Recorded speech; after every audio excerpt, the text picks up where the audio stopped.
Welcome to I Support Your Business show with your host and host Mithil, a pod made exclusively to share the journey of our fellow community members of I Support Your Business Indo-Canadian community to the world. The main aim of our community is to practice the power of giving, facilitate collaborations and partnerships, and help connect people on the global platform. As a host, being the president of the community currently, as well as the founder and chief content alchemist at VI Stripe Content Lab, I personally help solopreneurs, artists, and coaches build their business online organically through content marketing. Today, we have a wonderful member from our community, my very dear friend, none other than Dr. Saurabh Patil. Hello. Hi, Mithil. Awesome. Happy to have you here. Super excited. Thank you so much. Awesome. So, Saurabh, if you can share with us your childhood. Sure. So, my childhood, I grew up in a family where we were struggling with a lot of finances. We started, my dad came to Bombay in around the 70s. Then I was born in the 86. And then we used to move from one rented house to the another. But it was an amazing childhood.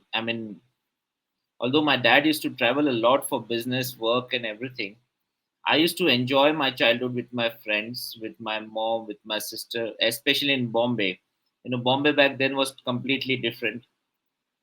Less pollution, less traffic, but yes, it was amazing. And the best part about the childhood was uh, the vacations when we used to go to our native place. We used to, all my siblings, we used to come together, we used to play, enjoy, cherish those moments. Have really some nice goodies like ice creams and sweets. So those were the more or less sweet memories of my childhood. But yes, there were a lot of the most important part was there were some bitter memories as well. I was always a shy guy, more of an introvert. Even today, I am, and I never used to speak upfront. Never used to put up my opinion. Never used to speak in any uh, public or school competitions. It was not until I was into fifth or fourth standard, I'm not sure which one, that I started participating. I started giving out eloquent speeches, reciting poems, and that is when I think the spark of a speaker started igniting. This is what I think now. I never imagined at that age that I would become a speaker one day. But yeah, those were the moments. But still, there was some bit of shyness, fear of speaking in public in front of an audience in me, and it overcame eventually. Wow, definitely. In the childhood, we never know what small little acts can eventually make us create the platform for our future careers. So, sort of like I personally know you very well, and you are a wonderful public speaker. But when and how did your professional journey started? So yeah, so as I said, I started speaking in school eloquent competition, and I think my teachers noticed the way I used to speak. So eventually, after my seventh or eighth standard, when I shifted to another school, my teachers started handpicking me for each and every competition or a speech. And eventually, as I got into college, I started emceeing for events. I started hosting events. I also started taking interviews for college programs. Uh, when I was traveling, I got my first job into international business. When I was traveling, I started connecting with people, meeting with people, asking them questions, talking in the community or forums like Toastmasters. Uh, it was post COVID, I think, in 2022, where got my first assignment. Actually, I have started coaching in 2021. I did my certification in coaching, and I started coaching men for a lot of things, for mental health, stress, channelizing their anger, and even for emotional intelligence.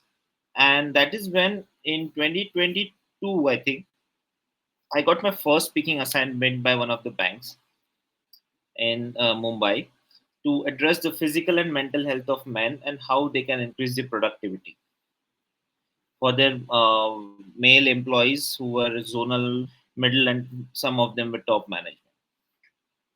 So that was my first speaking assignment, which came through certain friends and LinkedIn. And that was the moment I delivered that, I gave a thought that if I can be called for something like this, why not monetize it? Why not enter into a professional uh, option for speaking? And that is when my journey as a speaker started. After which I joined Toastmasters. I joined the Professional Speakers Association of India. I'm also part of now Virtual Speaking Association, which is an international body which has speakers from all around the world. So I think 2022, the first speaking assignment was the trigger where I shifted to the professional aspect of speaking. Got it. So that's quite a journey, and I would suggest, like, this is, I think this is the roadmap that you actually shared in disguise, how you can climb if you wish to become a public speaker. Thank you so much, Saurabh, for that. So Saurabh, I also know that apart from being a public speaker, you are also an entrepreneur, and my God, you have something which is very yummy and very close to my heart. So I would like to know, when did you turn into an entrepreneur? So that's an interesting journey, I'll tell you. I went for an internship, industrial internship in 2008 to Malaysia, in Kuala Lumpur. And that was my last weekend in the country. And my flight was on Sunday, and I had a Saturday free. My roommate had gone to his native village. He was a local Malaysian. So I did not have anything to do. I was alone. I wanted to waste the whole day. I had some work pending. So I took my laptop. I went to the nearest Starbucks. Back in 2008, Starbucks for someone like us from India was a completely new concept. Nobody knew what a Starbucks was unless you were from Canada. So I went there, I sat down, took my coffee. I still have one with me here. I took my coffee, I sat down, and I started working on my laptop to finish my report because next day I had to leave. And after I finished my report, I noticed that the ambience, the coziness in the cafe, in the coffee shop was amazing to work, and it got the best out of you as a creative and productive person. And I noticed it was not just me. There were so many people around me. Some were working like me, some were meeting their friends, some were also reading a book or doing something or the other, and some were just relaxing. The sound of the coffee machine, the amazing aroma of the coffee, and the brilliant ambience triggers some of the creative aspects in me. And that is when it occurred to me that why not have something like this in India and of your own someday. Of course, back in 2008, it never occurred that I'll have my own cafe. But that thought stayed with me. And in 2018 or 19, a close friend of mine, childhood friend, said, let's do something together. And we both are foodies, and we both explore food in different parts of the world. He is also travels a lot because of his profession. I traveled a lot because of my business. So we love food. And that is when in 2018, I think we came up with the thought that why not start something of our own, and then in food. So that thought triggered a lot in both of us. We started working, we started looking for partners. And we got another friend who is also a childhood friend who is a chef. So he said he's also interested. So that's how the synergy was built. And that is how we came up with the cafe idea, where we started serving some local street foods like vada paos. We have 13 types of vada paos now. And then we serve modern Indian continental food as well. So that's how the journey started in 2019. And now it's been amazing 4 years. We started in COVID. Everybody mocked us that you're going to start in COVID. You don't know if there's a future. But yeah, the journey has been amazing. That is how the thought process, the trigger, and all happened. Wow. And in fact, I would like to add to all the people who are listening to this podcast and also to the members, trust me, his vada paos in his cafe are yummy. Also, do check out his pizza. And again, this is not a sponsored thing which sort of asked me to do, but this is my personal experience when I went there in his cafe. First of all, the cafe was amazing. The ambience, the aroma, whatever he was explaining with respect to Starbucks, more or less you get the same feeling there. Plus there is a coziness, as well as you can play a lot of games, you can read books. So that's something that Saurav has tried to build, a small I would say safe space there, and that's really wonderful. Thank you so much, Saurav, for that. So, Saurabh, apart from being an entrepreneur, being a public speaker, I also know that, and you also mentioned that you are a coach. I would like to know the story behind, I would say, the naming of your brand uh, with respect to public speaking as well as being a coach. So, what was the story behind that? Have you got that idea? Uh, I mean, cafe was not my first business. I had another business into healthcare. We were doing good. We started in 2015. We were doing good, but close to 2018, just before around the COVID, we started experiencing a lot of issues. Like we were losing orders, we were going down, and I think around COVID, a lot of people experienced that.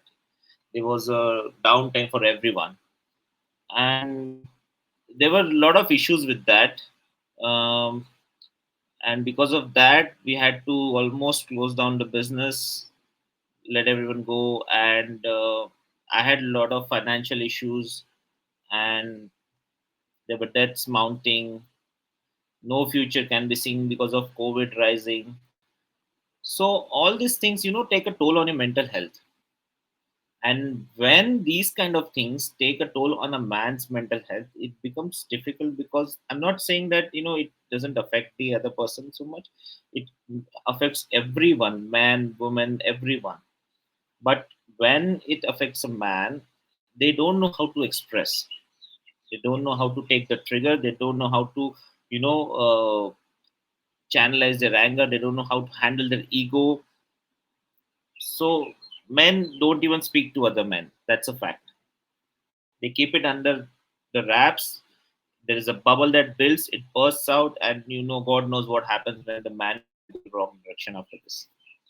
So the same similar things happened with me, and I was going through a lot of mental stress. But one good thing happened in COVID is that I was blessed with twin daughters. My wife delivered twin daughters, so that was one ray of hope, which put me, in a position to look for something positive in the future. But then I noticed something called as coaching. A friend of mine suggested. Then she put me into the program of training and coaching, which I got certified. And eventually, during my this journey of coaching, I came across various cases where a lot of men were experiencing this in their midlife, in their career, in their personal, professional life. They had a lot of mental stress. Nobody knew how to express it, how to handle it, how to heal it. And it came out in the wrong way, either suppressing the anger, either expressing, like bursting out in the form of verbal abuse, physical abuse, abuse of any kind of a substance, which destroyed them and their families. And that is one of the reasons I decided to take up this space as my niche in coaching. And I had a opportunity to do a lot of pro bonos in the beginning. So I noticed there was a pattern in men who were experiencing a lot of mental stress, and that's how, even I went through a mental stress. I saw a lot of men. That's how the journey started. And I also had a lot of anger issues where I used to burst out. So that is what I thought, why not help men channelize their anger, help them,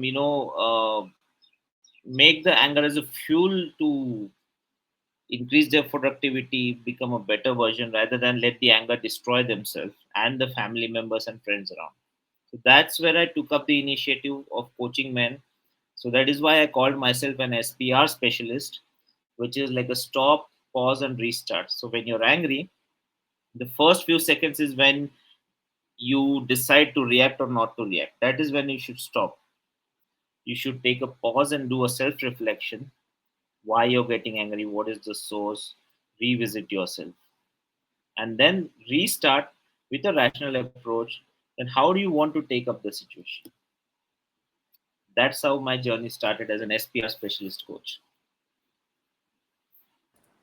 This is really inspiring, and in fact, what you're doing is so noble, because yes, uh, both, even the male and the females, they do take time to open up. But I've experienced that yes, men, even I was just going through one of the videos today, that even they don't cry in front of their best friends, so they tend to Yes, cry maybe alone, but exactly. very rare they would cry in front of their best friends, male best friends also. So that is something that also needs to be addressed, and balance has to be maintained in the overall society. So kudos to that, Saurav, that you're doing a fantastic Thank work. you so much, Mitchell. Thank you. Pleasure is all mine. But I would like to know, what was your initial days of handling your business, like when you were starting coaching as well as being a public speaker. Now, deliberately, I'm keeping both of them together because they both go hand in hand. So, coaching and public speaking, when you were doing, how was your initial days of handling your business? Uh, well, initial days were totally, you can say, free or empty because I did not get any coaching assignments. To be very frank, India as a market is still at a primitive stage to develop for coaching and speaking. And a lot of people mocked me for taking up this space of niche that, yeah, we are not built, that's our DNA. We are not built to, take help. This was the literal words from a lot of people who saw that I'm planning to coach men. And yeah, speaking, I also, speaking is something where people thought if you're a speaker, you would speak for free, you'd speak in some forums. Nobody thought that, speaking can give you money. There are a lot of speakers in India who have their livelihood based on speaking, but still it's not so popular. But yeah, I mean, I did a lot of pro bonos, free coaching sessions in the beginning, to tell men what or tell my clients what I do. I had to take up a lot of free calls and did a lot of online speaking assignments, which were again free. So, and yes, the most important thing, I had to market myself on LinkedIn. I had to market myself on Instagram because some of the other audience are on Instagram, some are there on LinkedIn. So you have to keep marketing yourself. You have to keep showing your visibility that you exist and what you do is beneficial for the others. So initial for around 1 year, I did not have anything. A few coaching calls for free. And the worst part was when men used to come for a discovery call, they never turned up for the next call. So those were the times for almost a year or so where there was nothing in my hand. I was struggling, and lot of times in the initial 1 to 2 years, I at the end of it, I started having my own self doubt that should I go for it? Is it the right thing to do? Because I'm not getting any work. So you enter that loop of self doubt. Okay, ये सही है क्या? Is this right? But then yeah, I continued because I had a few friends who were already into the space who kept boosting me, motivating me. So that kept me going. So yeah, initial periods were a bit of struggle. Thank you so much, Saurav. It's not easy to share, your struggle of your business so openly, because we tend to, while sharing that journey, we tend to live that again. So yes, it's Yeah. very painful sometimes. But Saurav, I want to go much more deeper into it. Not that I'm sadist and I enjoy it, but I would love to know more of the hiccups that you had, as well as the key learnings you were able to note during your journey. Uh, the most important thing, I mean, you're talking about coaching, speaking, everything, or an entrepreneur level? I would suggest focusing more on coaching and public speaking. So the most important thing in speaking is that we live in a society where everybody thinks they can speak, but then you don't get money. I mean, there were instances after my first speaking assignment from the bank. There were instances where people came to me and said, "I also speak, but no one pays me." So, uh, speaking is not just about blabbering something that comes to your head. There's a lot that goes behind speaking. To understand that who's a professional speaker, is a public speaker, who's a keynote speaker. There are different types of speakers. The keynote speaker, there's a conference speaker, there is a even a host or an MC is a speaker. So there a lot goes behind speaking. It's how your script is, how you design your script. It's not what you want to speak, it's what the audience wants to hear. It's how you deliver. It is not just about the content or the script, it's how you deliver in that time, in that stipulated time which is provided to you as a speaker. How do you make an impact? How do you include humor? How do you engage the audience? There's so many things that come into speaking, and you have to work on your speech considering all these aspects. And that was the challenge, because when I delivered my first speech, that too into a bank, I never expected to get my first paid speaking assignment from one of India's top banks. So there were a lot of mistakes and there were a lot of learnings from that. I had delivered a recent speech where I actually told them what mistakes I made, what learnings I got. The most important thing is practice. You have to practice. You have to practice at least twice or thrice before you go. Why? Not just to bahad the speech, but to make sure you finish in time, make sure you improvise. The second thing is, when you're making a presentation, try to have a minimum slides with more visuals and the right amount of transition. Mistake I made is, I was an MBA. So in MBA, you're used to giving a lot of presentation with slides, PPTs, everything. I made 55 slides for a 90-minute presentation. I did not know that, I did not realize that this is not an MBA class where I'll be presenting a lot of data. This is a forum where they need to understand how they can, work on their mental health, what solutions work. So that was one of the biggest disasters. 55 slides are not needed. And third thing is being intimidated by the other speakers that came before me. You will always have speakers who are better than you, who are already established, have a name in the global market. Do not get intimidated, because every speaker has this unique ability to speak quality speaking. I got intimidated. I ended up reading through my slides. I had so much content in my slide, I ended up reading through it. Don't read through your slides. Don't put too much content, because if you put too much content on your slides, people will end up getting confused, bored, and they'll sleep, they'll start fidgeting with the mobile, or they'll leave the conference room. What you need to do is have fewer images and then engage the audience. Engage the audience into some activity. Have some humor into your speech. That all these things, if included, makes a great speech, makes a great engagement. Those were the learnings from my speaking.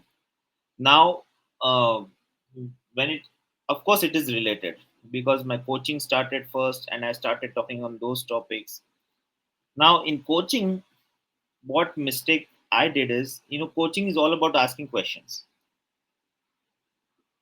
We know enough now that coaching is all about asking the right set of questions, where you get the coachee gets the answers, because all the answers are within you.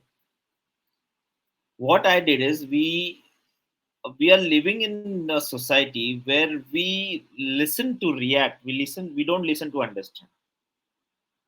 And even I was habituated with that. So the moment a coach used to speak, I was ready to react. What question am I going to ask? I was preparing for that. And the moment you do that, you lose track of what they're saying or what they're going to say. You lose the important cues that come with the talk. You fail to notice the body cues that they do. There's someone, if a coach is telling me something, then if he or she is looking down, is rubbing their chin, or looking up, or looking somewhere. So all these body cues are important because they're thinking deep. You miss those cues because you're preparing in your mind as a coach to ask a question, which is, I want to ask a question, I want to ask a question, I'm a coach, I'm a coach. All this anticipation and anxiety, uh, excuse me, puts you off to notice what you're supposed to notice as a coach. The deeper thoughts, the body language, the reading within the lines. So that was one thing which I failed to notice because I was so into coaching that I wanted to ask questions. That's one. Again, number two is, what I fail to understand is, a lot of coaches are not able to sell, not able to market themselves. So I, in my discovery call, I used to push for paid coaching sessions. Take this up, then we'll do this. So that is a wrong thing. I mean, not a wrong thing. I wouldn't say it's a wrong thing, but then yeah, that's not how it should be approached. A coach is where a coachee finds a safe space to express himself or herself, and the transition has to be smoother, which I fail to understand. And of course, I didn't understand how to sell myself, how to market myself, and that is why, even though I had a lot to offer, there was a gap where there was a client and there is a coach, and they are not connected or they don't know each other. So all these things were a lot of learnings, lot of reiterating, lot of working, which I understood through my journey and through my experiences and failures. These are actually deep. Thank you, Saurabh, for sharing that. So based on the hiccups and the learnings, can you share what are the 5 things you feel as an entrepreneur must have with them? Okay, so five things, right? An entrepreneur. Okay, the first and foremost thing is, for an entrepreneur is, you know always have a structure. A lot of people told me that you don't have a structure. Until and unless you have a structure in your life, you will not be able to plan and execute. Have a structure in your life. Number two, be ready to do whatever it takes. A lot of times entrepreneurs or aspiring entrepreneurs see a lot of glamour, see a lot of good things, and then they feel that it's going to be that way since the day one. That's not going to be there. You'll have to slog, you'll have to work hard, you'll have to work smart to be ready for that. Lot of, these days what I notice is, what we used to call as a hard work, what our parents used to call as hard work, is called as stress by a lot of people today. But success doesn't come easily that way. You have to go through the grind. That is second. Number three, have a team. Build a team eventually. An entrepreneur thinks, to save time, to save money, to save a lot of things, he or she can do everything. You're not invincible. You're not a Marvel hero, nor are you a Superman. So try to build a team. I know it's initially a bit difficult financially or with a lot of aspects, but try to build a team eventually. Start delegating uh, tasks. Because if you run here and there, you're going to lose the productivity. You're going to lose the big chunk of output that you desire. That's number three. Number four, choose the business wisely and look at the problem you're addressing in the society. A lot of businesses or niche are chosen just because it's a fad, it's a trend. Choose your business wisely, choose your niche wisely, so that you know what problem you're addressing in the society. Many businesses are coming up to address the underlying problem or the missing piece of puzzle in the society or in the community, anywhere. If you want to be an entrepreneur, try to do that. And the most important thing is take care of your mental health. You are an entrepreneur, it's going to take a toll on your mental health because you'll have to run here and there. You're not going to work 40 hours a week, you are going to slog more than 80 hours a week. Be ready for that. You're going to face issues in business, finances, employees, home, balancing your work life, professional life and your personal life. It's going to take a toll. So take care of your mental health, take a pause, and yeah, work on it. So there are more things that an entrepreneur should understand, but I'm trying to give you five things, which are the most important. Thank you so much, Saurav. So, Saurav, based on your hiccups, your learnings, and the five things that you shared with us, I would like to know how has being an entrepreneur changed you as a person? Ah, well, a lot of things have changed in me. I mean, I've started having a lot of patience, and yeah, I used to get, as I said, I used to have anger issues where I used to uh, get irritated quickly.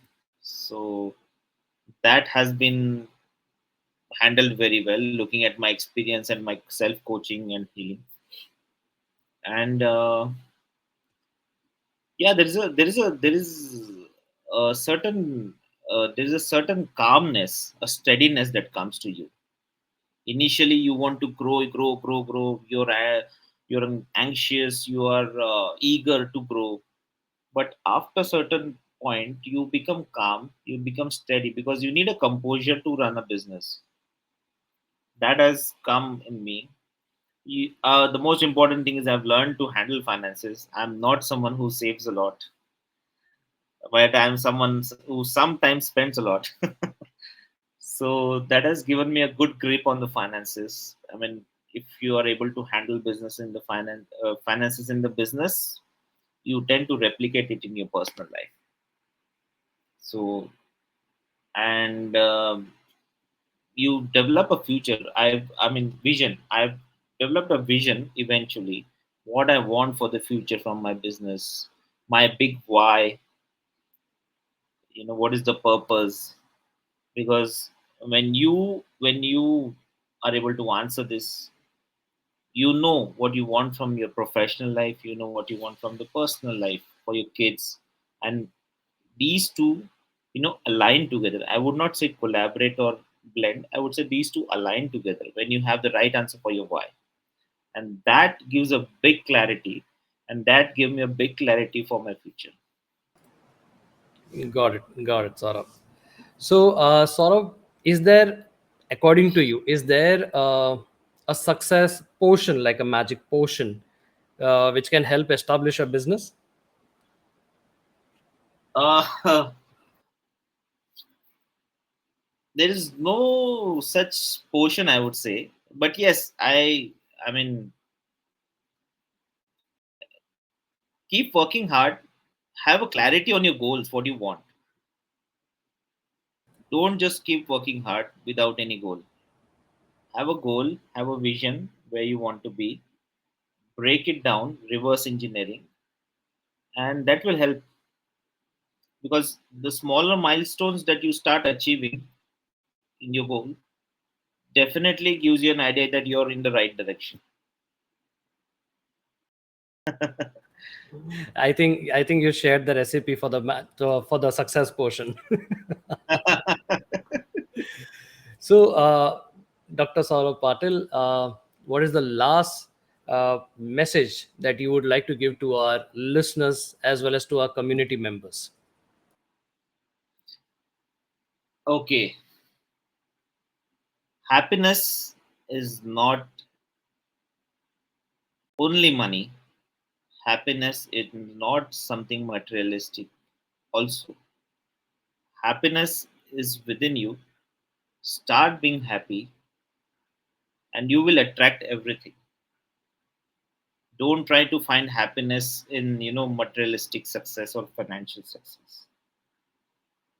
Happiness starts within you, and the moment you start being happy from inside, you will start attracting all this, because the universe is always listening. Very well said, doctor. Very well said. Thank you. Thank you so much. It was really a nice, I would say, time spent together, going much more deeper into your journey, and looking forward to see you more in our community, and wish you all the best for your future ventures. Thank you so much, Midil. It's always a pleasure to be here. Thank you so much for inviting and having me here. Most welcome. So you have just listened to I Support Your Business show with your host Mithil. Thank you so much for listening to our show and giving so much love. Don't forget to subscribe to our show on the podcast platform that you are listening. And if you're watching this on YouTube, don't forget to hit the subscribe button.